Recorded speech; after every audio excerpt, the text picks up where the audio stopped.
మౌన పోరాటం మౌన పోరాటం.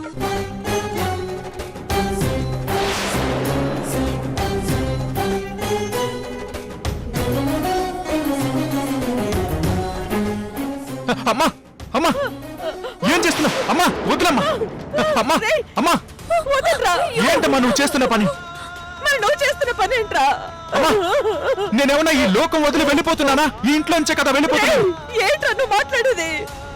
నువ్వు నిండు నూరేళ్ళు పిల్ల పాపలతో సంతోషంగా ఉండాలిరా. నా కళ్ళ ముందే ఉండాలి.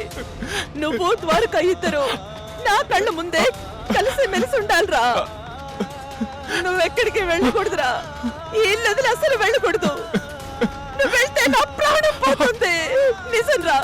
చెప్పరా, ఇంకెప్పుడు వేరు కాపురానికి వెళ్ళరని చెప్పు. చెప్పరా, ఈ ఇల్లు వదిలి వెళ్ళరని నాకు మాట ఇవ్వు. లేదంటే నువ్వు ఆవిడ మాటలు నమ్మొద్దు. ఇదంతా ఇంకో రకం డ్రామా. నక్షత్ర, ఆవిడ కిరోసిన్ పోసుకుందే గాని చచ్చే రకం మాత్రం కాదు. మురారే, నువ్వు ఇంకేం మాట్లాడుకో. అమ్మా వెళ్ళొద్దురా. అమ్మా నేను మాటిస్తున్నాను, నేను ఈ ఇంట్లోనే ఉంటాను, ఇంకెక్కడికి వెళ్ళను. చాలురా, ఈ అమ్మకి ఈ మాట చాలు.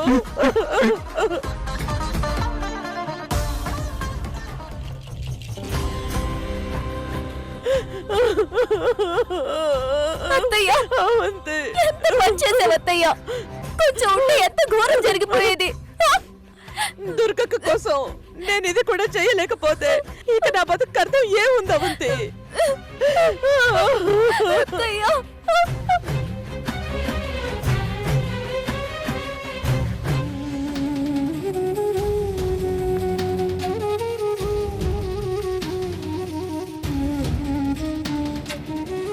అత్తయ్య, ఏంటత్తయ్య నువ్వు చేసిన పని? ఎందుకంత సాహసం చేశావు? ఒకే ఒక్క క్షణం అగ్గి పుల్లని కట్టుకొనుంటే ఏమైపోయేది? ఆ క్షణంలో పుట్టిన ఆవేశానికి నువ్వు బలైపోయేదానివి. నీకేదైనా అయితే అక్కడ మావయ్య, సౌందర్య, తాతయ్య ఏమైపోయేవారు? వాళ్ళందరికీ నేనేమని సమాధానం చెప్పగలను? దుర్గత్తయ్యకి ఏమని చెప్పగలను? ఏమోనమ్మా, నేను మాటల ద్వారానే మురారికి నచ్చ చెప్పి ఆపడానికి ప్రయత్నించాను. కానీ దుర్గక్కకు నా వల్ల ఎలాంటి నష్టం జరగకూడదనే ఆ ఆవేశంలో నేను నీ ప్రాణం పోయినా పర్వాలేదనుకున్నావు, అంతే కదా? అవునవంతే.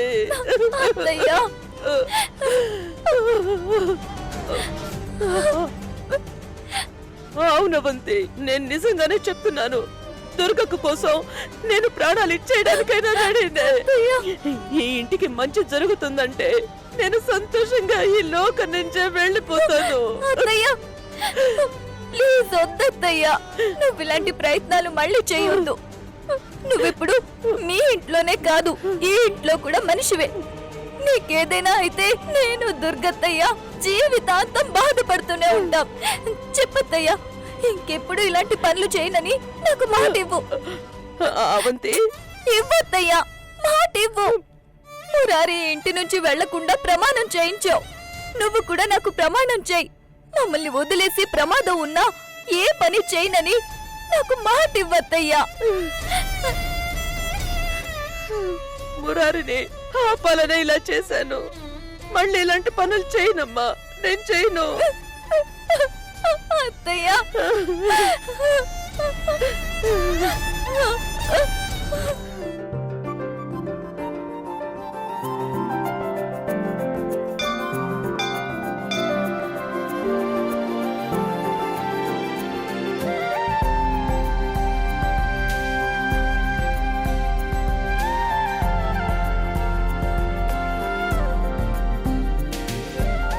ఇదిగో, నేనిప్పటి వరకు ఎవరిని లవ్ చేయలేదు. ఫస్ట్ టైం ఒకరిని లవ్ చేశాను. ఈ రోజు నా లవ్ ని ప్రపోజ్ చేసేస్తాను. మరి నాకు నువ్వు ఫేవర్ గా ఉండాలి, ఓకేనా? ప్లీజ్, ద్వారక లేకపోతే నాకు లైఫే ఉండదు.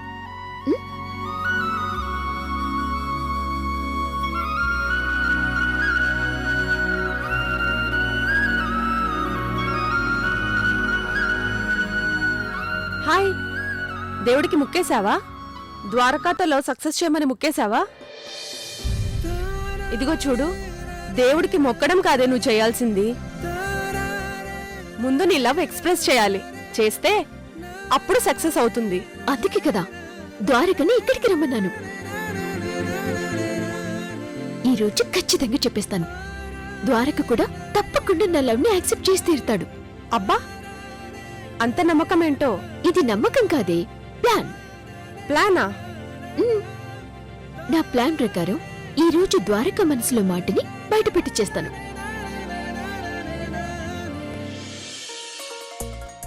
అదిగో వస్తున్నాడే.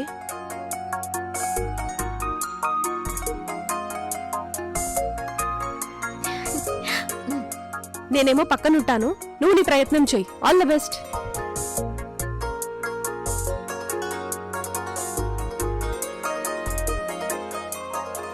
Hello sir. హాయ్. ఏంటిదో సర్ప్రైజ్ అని పొద్దునే గుడికి రమ్మన్నావు? నన్ను ఆశీర్వదించండి. హే, ఏంటిది?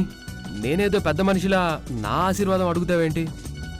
మరి పెద్దవాళ్లు కాకపోయినా ఆడపిల్ల మగవాడి కాలికి దండం పెట్టాలి.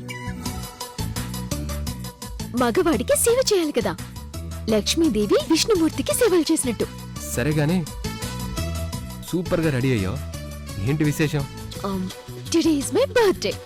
ఓ, wish you many more happy returns of the day. Thank you. Actually నా బర్త్డేకి నా ఫ్రెండ్స్ అందరూ పార్టీకి పిలిచారు, కానీ నాకు మీతో టైం స్పెండ్ చేయాలనిపించింది. అదేంటి, నేను పరిచయం కొన్ని రోజులేగా అయ్యింది. నీ ఫ్రెండ్స్ ఎప్పటి నుంచో ఉన్నారు, వాళ్ళు పిలిస్తే వెళ్ళకపోవడం ఏంటి? ఏమో, నాకిప్పుడు వాళ్ళందరికంటే మీరే సంథింగ్ స్పెషల్ అనిపిస్తుంది. మీతోనే మాట్లాడాలనిపిస్తుంది. సోమజీ ఈ రోజు నా పుట్టినరోజు, నన్ను ఆశీర్వదించండి. దీర్ఘాయుష్మాన్ భవ.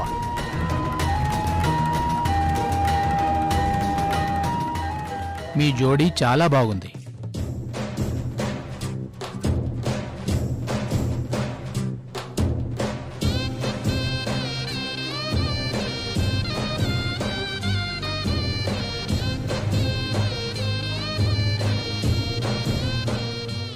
ఆహా, అద్భుతం, మహా అద్భుతం. అమ్మాయి, మీ ఇద్దరి జంట కన్నుల పంట. మీకు త్వరలోనే పెళ్ళవుతుంది. అవునా? మీ ఇద్దరికి పన్నెంటి పిల్లలు పుడతారు.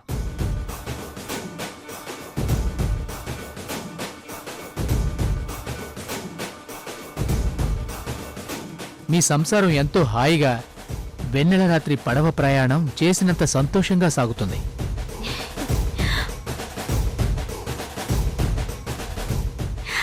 స్వామి, సూపర్ మాట చెప్పారు. నాకు ఎంత సంతోషంగా ఉందో తెలుసా? మనోభీష్ట ఫల సిద్ధిరస్తు.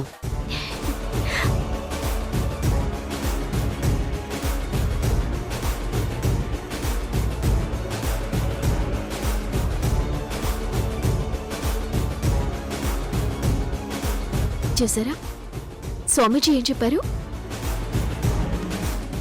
మనకి పెళ్ళవుతుందంట, పిల్లలు కూడా పుడతారంట. నిజంగా నాకు ఎంత సంతోషంగా ఉందో తెలుసా? మన మనసులు చదివినట్టు చెప్పారు కదా.